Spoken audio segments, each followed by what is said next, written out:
अधिकचं काही न बोलता मी या ठिकाणी विनंती करतो आदरणीय सुरेंद्रताई पवार यांना की आपण आपल्या शिवजयंतीच्या भावनानं आणि आपल्या या ठिकाणी शुभेच्छा व्यक्त कराव्या.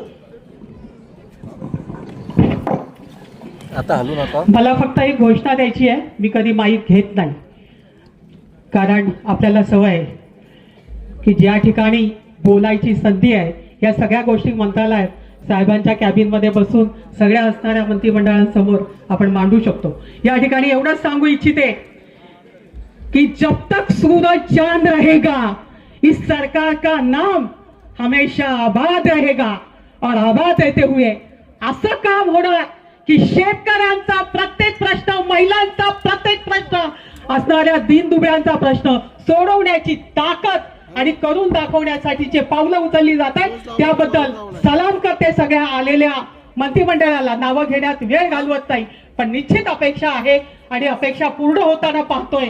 हाच आमचा विजय आहे. जय हिंद, जय महाराष्ट्र, जय श्रीराम.